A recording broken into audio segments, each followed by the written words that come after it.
Hello and welcome to another Taunt episode. I'm your host Teddy, and today I'm being joined once again by Hayden. And today we're going to be talking about the TMNT 2012 Season 2 Episode 23, A Chinatown Ghost Story. So, what do you think about this episode briefly? This episode, I'm not gonna lie, it was a very weird one. It was weirder than most. The only reason why I say it was weird is because we jump into a new subplot storyline after the crazy episode that we had last week. And it just kind of messed me up a bit. Like, after the pure action-packed episode that we had last week, and now we've got this, it just seems a bit weird. But I'll explain more as we get into this podcast this evening. Yeah, I'll just say that, overall, I think that this episode is a lot of fun. I think the fight scenes in particular are really good, really creative and really fun. And I think overall it's just a really fun episode, but I think that my main problem, and I think you might also feel this way as well, is that I feel that this episode was placed in the worst possible position ever, just because I think this episode should have come out at the beginning, or I'd say earlier on in the season. Just because when you got a plot-heavy focus episode from the last few weeks, and then going into the last 3 episodes, which are plot-heavy and stuff like that, it just feels so weirdly placed that it's just a random one-off episode that just really could be placed anywhere, and it's just so annoying because I just want to go straight into the plot stuff now, but now they had to wait a week just because they want to do the first stuff. It's just so annoying because. Did you feel that way? Yes, I 100% did feel that way. After watching last week's episode, you want to know more. The audience is inclined, and you have got them. The audience is wanting to know what's going to happen next, but it just kind of throws you off, if you get what I mean. It loses its hype. After the plot, and after the backstory, and after all the action that just happened, we just get thrown into another subplot that has nothing to do with the main plot that we've just watched. It's disappointing, to say the least. Wow, that's really sounding angry.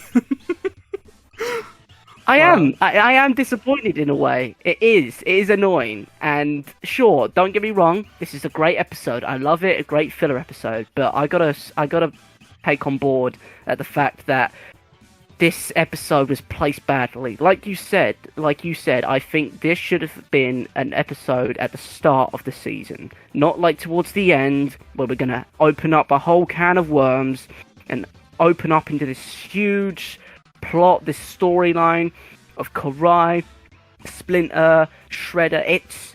It's just a bit disappointing. And that's all I can really say, really. It's just a bit disappointing.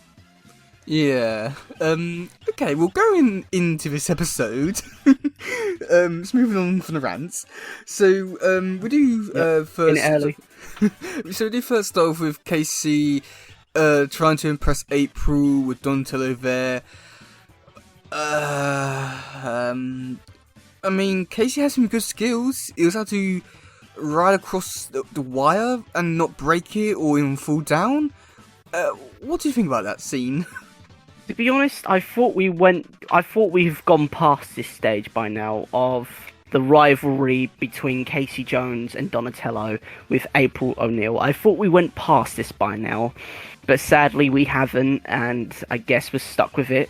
But I was pretty impressed on how Casey Jones didn't manage to fall off the cable whilst wearing skates. That is some incredible talent and skill just to remain on the wire, whilst wearing roller skates, for that matter. That is proper core balance right there. Yeah, with this bit here, I thought it was okay. It did fall a little bit on the cringy side, but I don't think it was bad as other episodes. It was just we're doing this again, but I thought there was some decent stuff in this bit, with Casey running across the wire but not break it somehow, but yeah. But then we go into the next bit where we do get Saber Pearl Dragons. They're going in, they're breaking into a store, and they're trying to get some stuff out, but they're interrupted by Casey, April, and Donatello. What do you think about that fight scene? To be honest, it was really weird seeing the purple dragons after all this time because we haven't seen the purple dragons in such a long time. To be honest, I can't remember the last time I actually got to see the purple dragons. Must have been a good couple of episodes ago. But like I said, it was really weird to see the purple dragons again.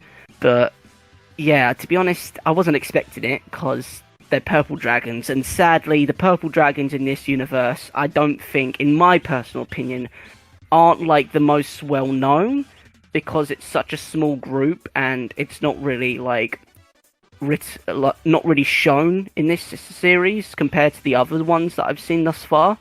But no, I thought it was really nice to see the purple dragons again, and it was nice to see them going into a heist and stealing, trying to steal valuables from a museum. Yeah, I mean, I thought it was okay, and it was like good to see them again.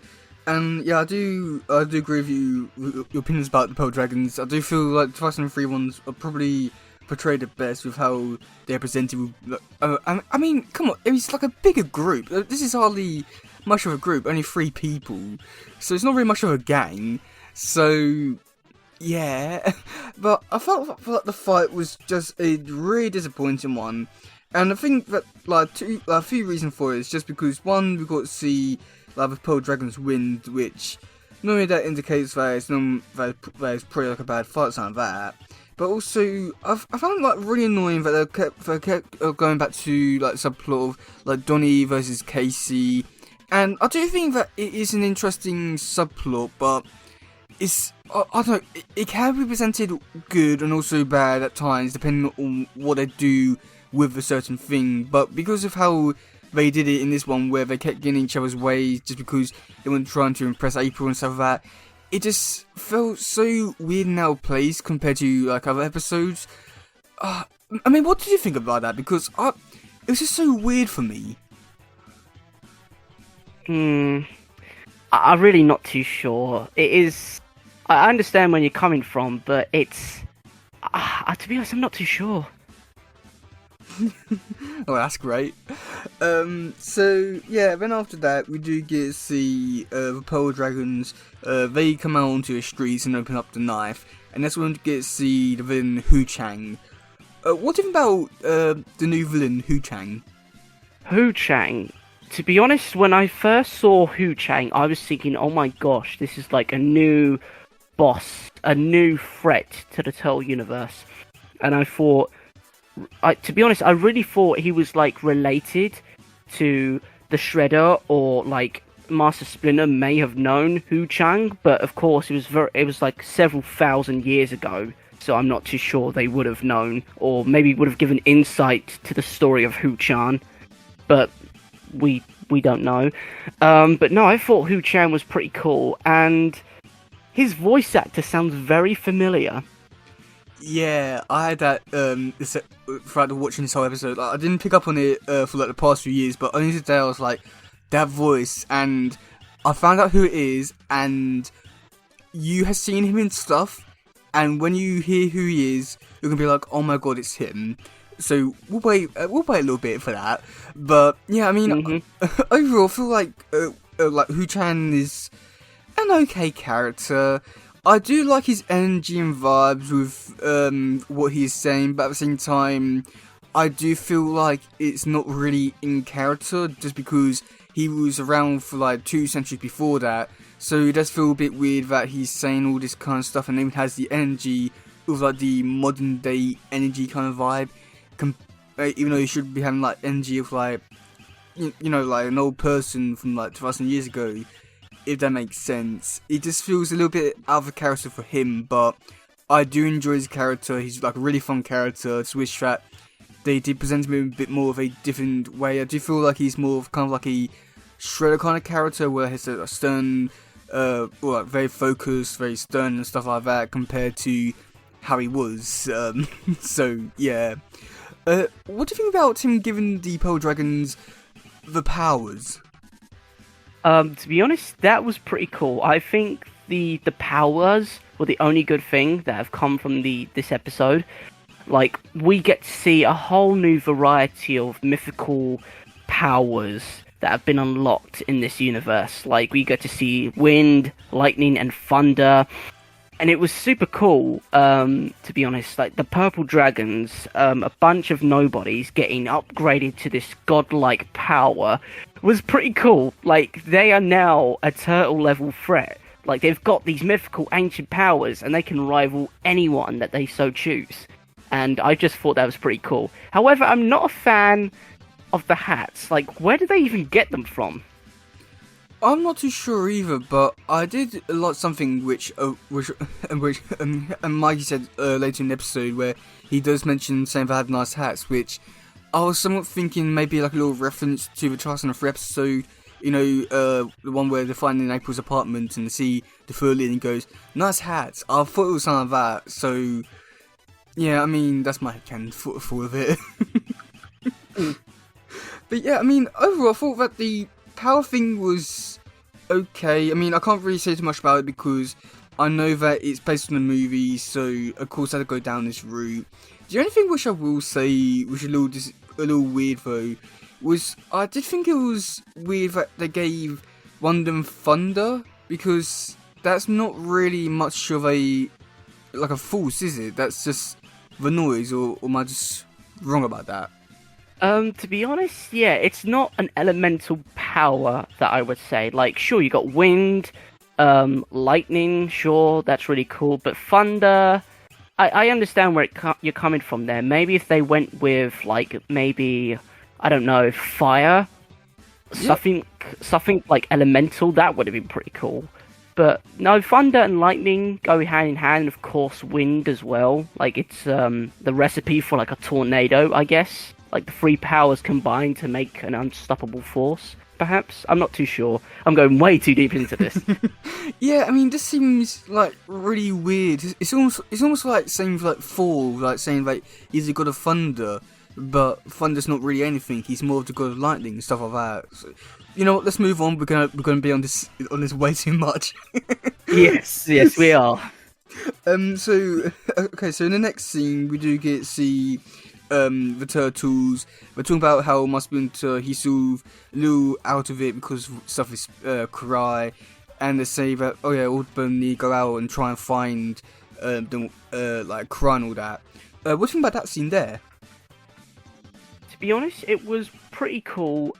Well, it was nice to see that the turtles were still caring about Karai. Like, they realised that it was a terrible situation, but they're trying to make up for it. And of course, Karai's still out there as a serpent, as a shape-shifting serpent, may I add. That was some weird stuff that happened, but of course, I'm still in the dark about it, so we'll move on from there. But with the whole situation with Karai and all that, I do feel sorry. Like, Leo's trying to find her, he's trying to make up for what he had done, and of course, Master Splinter's still out of it. He's in a weird sort of transit state, like, he's just trying to get through his emotions, like, by himself, whilst the turtles are trying to do everything they can to find her. To be honest, I'm a bit disappointed in Splinter, because I thought Splinter would be going out searching for Karai, even though he knows that she's out there, but he remains to stay at home. I guess, of course, she is a serpent. Of course, serpents eat rodents, and him being one himself, I can see why. Yeah, I mean, I think that, like, overall it was an okay scene, but I feel like it would have been, I feel like they would have benefited from having Splinter not be in the scene and say that he was out looking. I know that with the thing they just say about him being a rodent and her being snake and all that, but I feel like you can get around that by just saying that he's a master and he can beat her up or something like that, so there's that, but yeah. I mean, but at the same time I do guess that could qualify as child abuse, so you know what, let's move on. I feel like we're not qualified to talk about this scene. We are not qualified. Let's move on. We are. Let's move on. Yeah, okay, so the Pearl Dragons versus April and Casey at the ice ring. What do you think about that scene there? To be honest, it was kind of cool to see that Casey Jones and April were bonding over it, and of course Emma was there, but can't forget about Emma, even though she is like one of those secondary, she's like the third wheel of the group, you know. But yeah, of course, it was pretty cool to see them like trying to learn how to skate with Casey Jones. And of course, there was some like minor referencing to say like April likes Casey Jones because Emma says that I don't get what you see in this guy, and I'm like, okay, April kind of likes him, and it just shows because April wants to learn how to skate with him. So you see that little romance there, but of course, compared to the scene in which the three gods come down, break through, open the stadium. And I'm surprised no one heard it, and I'm surprised no one went to go and investigate what sound that was, and the screams for help. I'm still confused about that, but hey ho. But with the purple dragons, I thought that was pretty cool. But another thing as well, what is the reasoning behind like the powers? Like, I understand April is like immune to mutagen. She has this weird power that can save the universe, but I don't understand the situation with Emma's power. Unless it's like the soul of the Aurora. Can you tell me about that, or are you in the same boat as I am? I'm not gonna talk about it. You'll find out soon. That's all I'm gonna say about that. Oh, is this a major plot sort of thing? Plot Yeah, development. yeah, done very poorly. It's supposed. I mean, it will be a big reveal when it happens, and you'll be like, "Oh my god, I can't believe that," and you'll be freaking out about it. But I did a very poor job of it because this is the first time they are hinting at it, and it comes up very soon. So they did a very poor job at it. Okay. But yeah, I mean, overall with this scene here, I mean, I thought it was okay with the like starting off with April learning how to ice skate and stuff like that. Irma does feel a bit weird to be placed in this episode. She does feel like she doesn't really need to be here, but I guess she is. But with the actual fight itself, I thought it was like a really fun, creative fight scene, and I do feel like they do really use the powers which these or the pole dragons have to their full advantage, with them using it to their surroundings, destroying it, throwing people around. I thought it was like a really fun, creative fight scene, and yeah, that's all I really got to say about it. Also, I really did enjoy Casey going, April, no! And no. No. Yeah, that was pretty funny. It's like, poor Emma, like the third it's wheeler. Irma. Like, Irma, sorry. God, I keep calling her Emma. Emma. It sounds similar, doesn't it? Like, yeah, but still. Emma. I know. Okay, I'm going to call her Irma from now on. Okay, it's a simple mistake.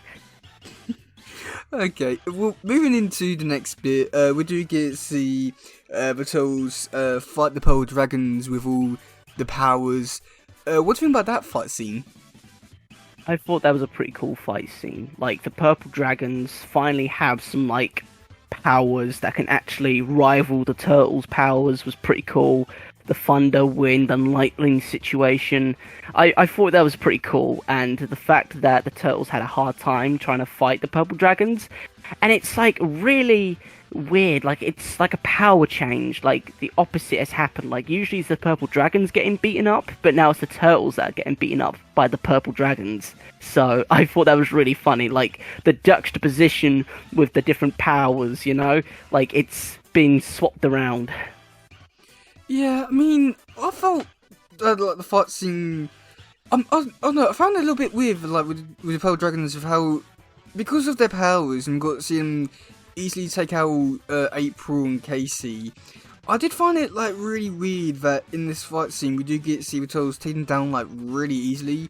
Like with all the powers and stuff like that, it does seem like really weird that in this bit here they can be easily taken down just by having like such difficult, like really powerful skills and stuff like that.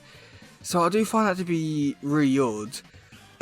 What do you think about the scene where Hu Chang gives the Turtles the powers? To be honest, that was really weird for me. Like it's like I'm not too sure how to explain it, but like there's such quick reaction of like, oh, these guys are better than these guys. Like, I'm gonna swap the powers around. Like, it was interesting to say the least. Like, Hu-chan can just do that with the snap of his fingers.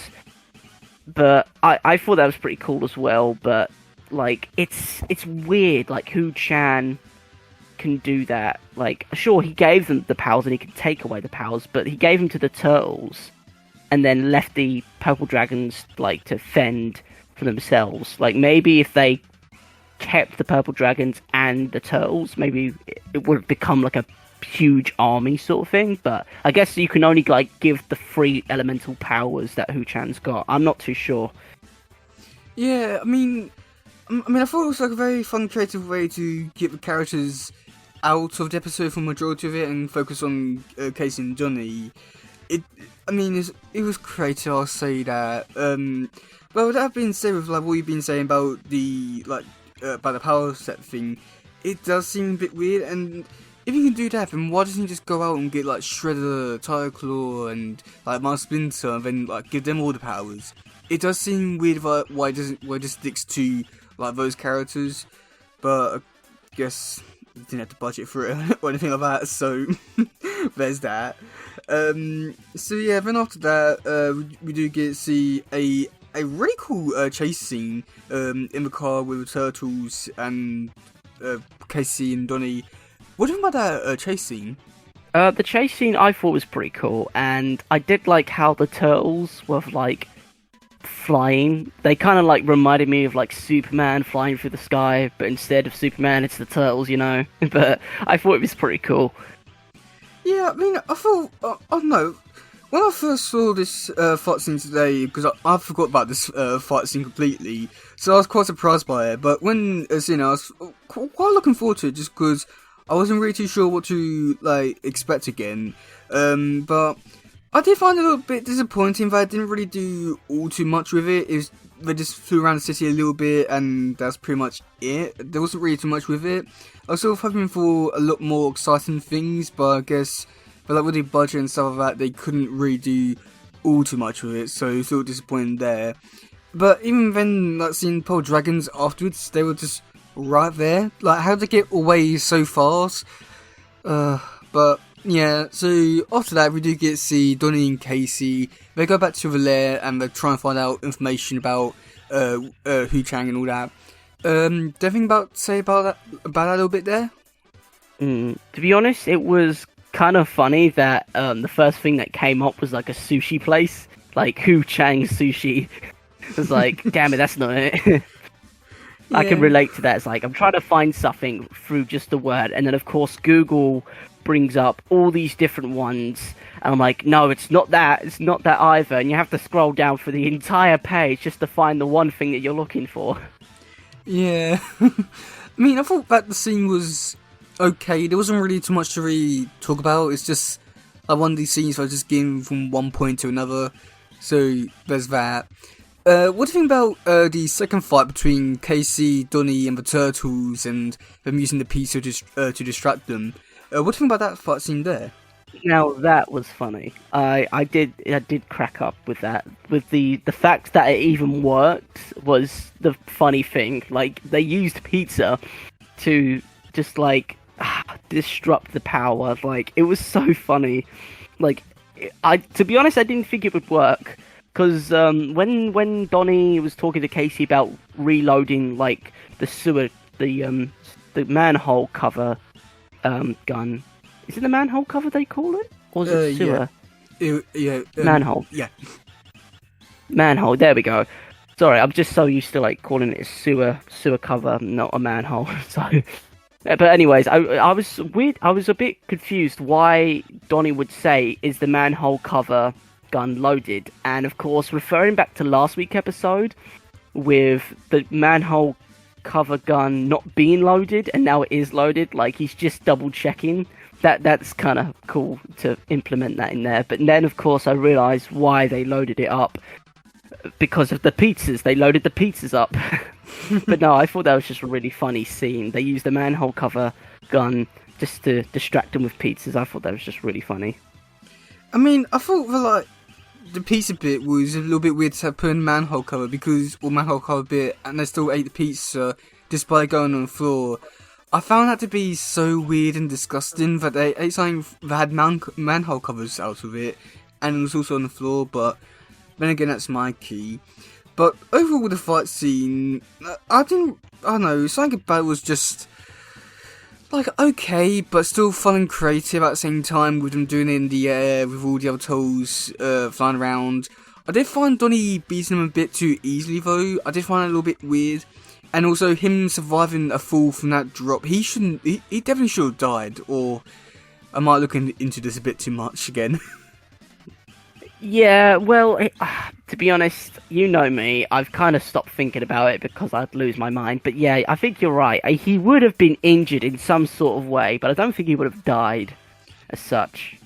He was like no, I think he would have, just because he was like above like a few buildings, and you know, I feel like you would definitely die from like if you drop like above like a few buildings. Yeah, I think you're right. Like, to be honest, if it was a couple of stories, then maybe he would have got a broken limb or something. But if it was like a good few stories up, then yeah, he should have straight up died from gravity. Okay, moving on to a more nicer conversation. Yeah, nicer conversation. Yeah, what a happier tone. What do you think about the final fight scene between Donnie, Casey, and Hu Chang? To be honest, I thought that was pretty cool. Seeing Donnie and Casey fight Hu Chan was pretty cool, and I just really enjoyed how they squabbled about it for so long. It's like, I'm gonna take him out. No, I'm gonna take him out. Like, come on, guys, just take him out at the same time. There's no need to bicker about it. But of course, luckily enough, April O'Neil comes in, saves the day with her amazing backflip, and just stabs Hu-chan right in the chest. And to be honest, I was quite surprised that they would actually show Hu-chan being stabbed by April with the knife. Like, I'm surprised they got away with that. Yeah, I was quite surprised by that as well. But I think like, overall, this was actually a pretty good fight scene. I really did enjoy the part where Casey hits Hu-chan on the head, and he goes, "Oh, I can finally feel pain! Wow!" I've really enjoyed that bit. But yeah, I think overall this was like a really fun fight scene. Just him like doing all these backflips, spinning around one position, like a really fun fight scene, just to really show off his powers and with his big hands and stuff like that. It was just a really fun fight scene overall. And yeah, I was really surprised by the really surprised a bit like April stabbing Wu Chang.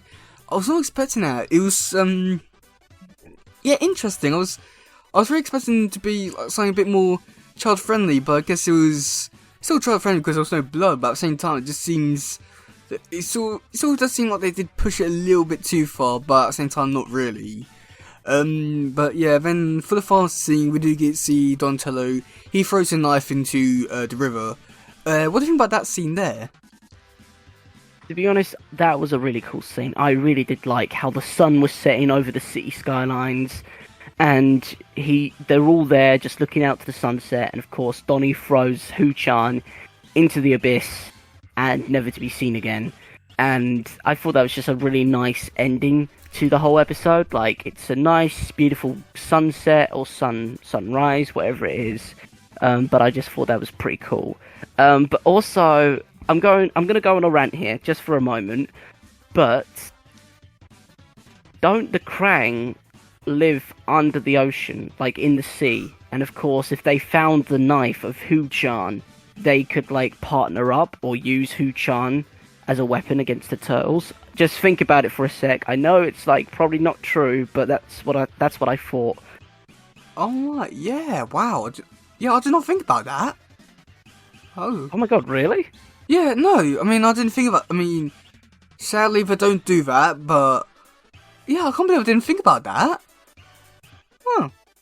That would have been interesting. God. That would have been interesting. But yeah, I mean, overall, I thought it was a really great ending. I really liked the lighting.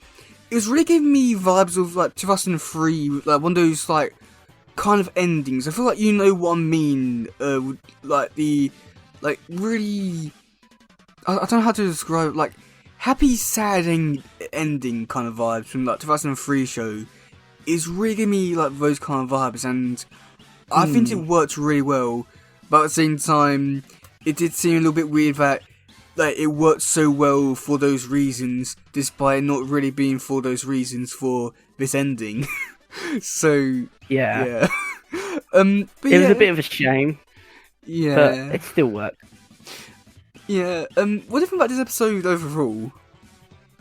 To be honest, overall, I thought this was a good filler episode. I wouldn't recommend it, like, I would recommend it as, like, a starter, but I wouldn't recommend it for, like, this sort of application. Like, we had a crazy last couple of episodes last week, and now we've had this episode. It kind of just takes the fun and the action and the hype for it, because the audience wants to know what happened to Karai, what happened to everyone else after the absolute madhouse happened in last episode.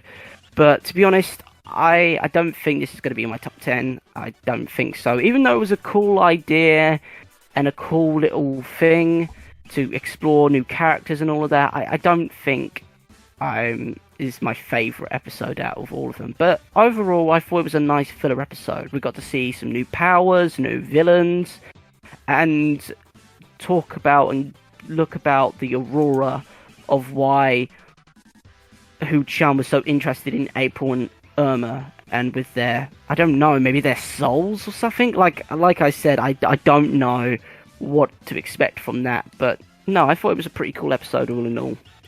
Yeah, I'd say that overall, it was a fun episode. I'll say that.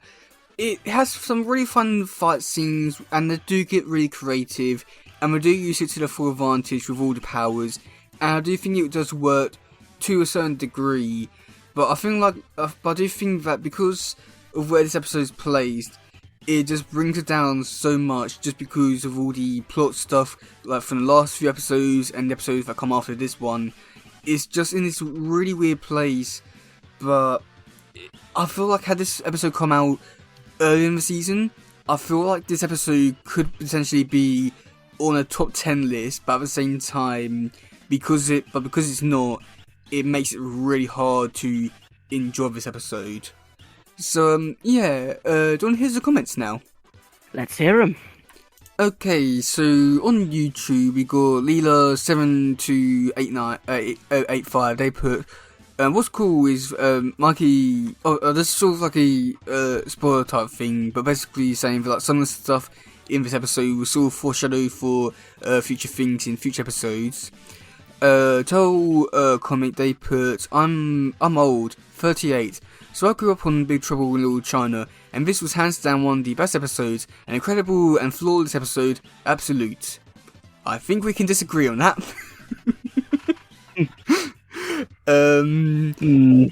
It's Amelias Stas 57886.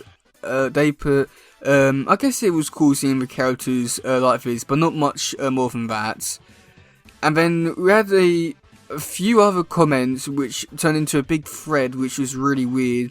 We got Lunarstar8703 saying Leo, Mikey and Rap because it was a picture of those three characters with the hats. But then got a person called Seth Green Leonardo Hamato sort of flirting with this person. And every time this person comments, they go, "Oh, you like me, Seth Green Leonardo Hamato." There's about like 20 comments. So there's a whole lot of history behind that. So yeah, okay. Then Reddit, we got No Path 3265. They put, I think it's funny for the perspective I have. As a child, it was one of my favourite episodes, but now as an adult who recently rewatched it, I agree with the placement. It is weird, but overall, I think the important part of the episode was Casey and Donnie's moments. It showed us where the characters stood with each other, said each other more. We knew both liked April, but this was more about how they felt towards each other, and also how they worked together on the same side of the fight itself against each other. Which, yeah, but I feel like they could definitely do a better job at portraying it. We got Days Craze. They put, it's alright. The only parts I really didn't like about this episode was the whole Donnie versus Casey thing. Yas's ASYR89. They put there's they did a little bit stuff about the episode because I accidentally told the post wrong. They do say who the voice actor is, but I'm not gonna say who it is just yet. Then some other bits. I've heard from a very long podcast interview that Casey Jones' character was inspired by Jack Burton from Big Trouble in Little China. Well, that's kind of cool. Yeah. Okay. On this bit, the person also does say that the Irma bit isn't the filler stuff, so I guess that this episode doesn't count as filler because of the one scene with Irma, but. Yeah, okay, so for trivia, there's quite a little bit. So, the episode is an homage to the 1986 film, Big Trouble in Little China by director John Carpenter, which also takes place in Chinatown. Ho-Chan is a parody of David Liu Pan, an evil sorcerer and central antagonist of the film, played by James Hong. Ho-Chan says Irma males have powers. Irma has green eyes in the film. Only girl with green eyes. What? Okay, I don't know what that means. The Pearl Dragons represents the film's Chinese street gang Lord's Death, as well as the three storms with their straw hats and glowing eyes. Kevin Eastman talks in an interview about how Big Trouble in China influenced the personalities of Donatello and Casey Jones in the original comics. By coincidence, this episode's main plot revolves around Donnie and Casey. Oh wow, that's actually really cool. Wow. Ho-Chan's line is all. Ho-Chan's line is all in reflexes. Is one of the film's main character's best known catchphrases. Ho-Chan says, "I see a girl with red hair and a yellow jumpsuit. No, it's a t-shirt," as a reference to the original cartoon April. Sid yells "Shoryuken" as he attacks Michelangelo, the same expression used while performing a Dragon Punch, a special move in Street Fighter video games. Oh, okay. Ho-Chan threatens to brainwash the Pearl Dragons to the abyss of Infinity Morons, which is an analogue of the early English dub of Dragon Ball Z version Hell, renamed as Home for Infinite Losers. When Liu electrocuted Casey, it was shown he has a metal plate in his skull.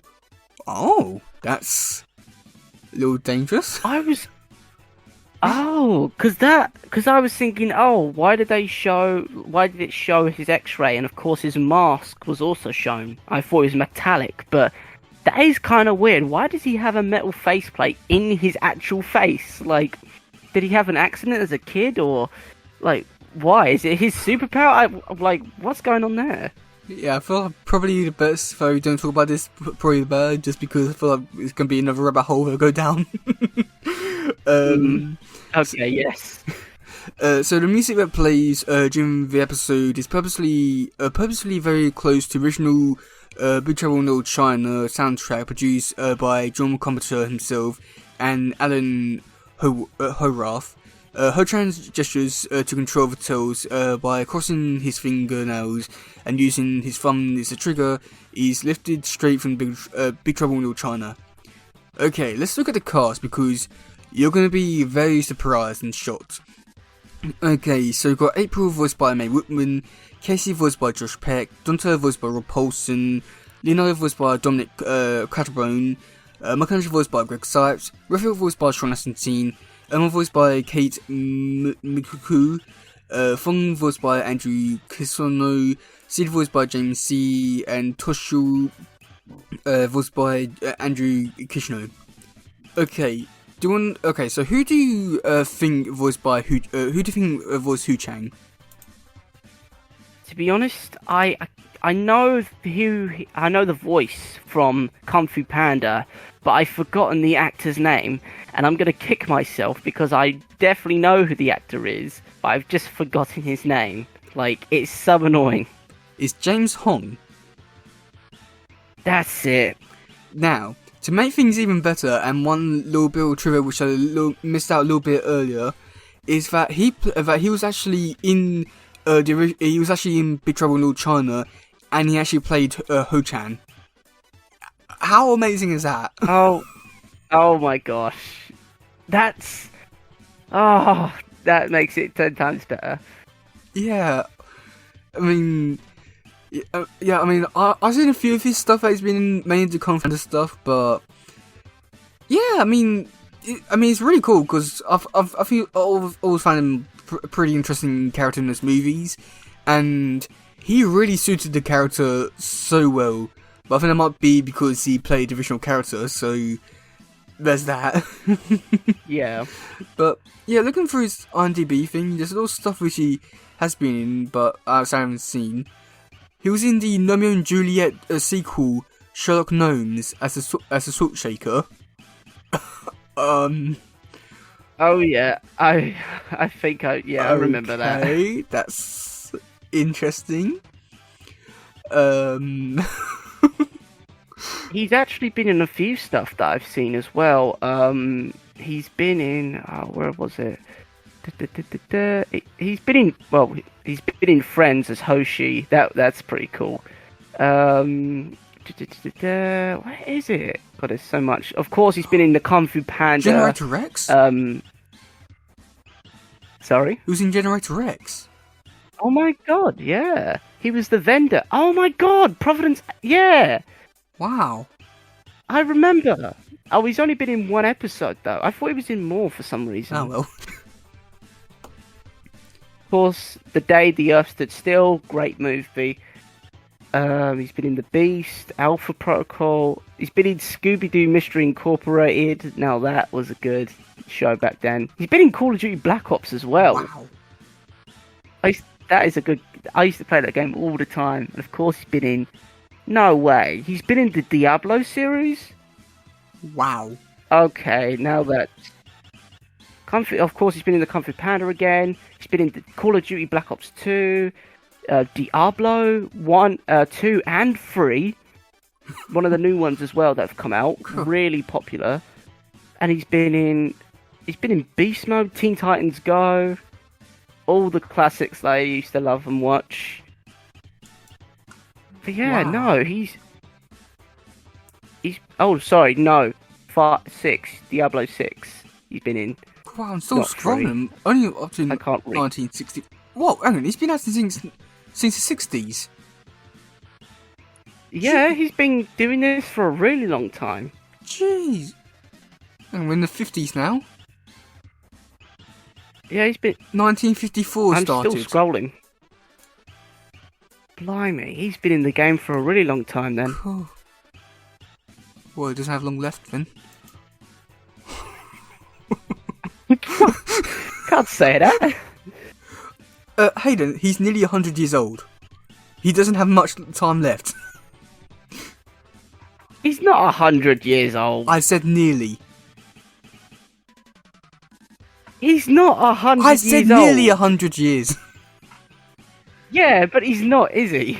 Hayden, he turns 95 this year.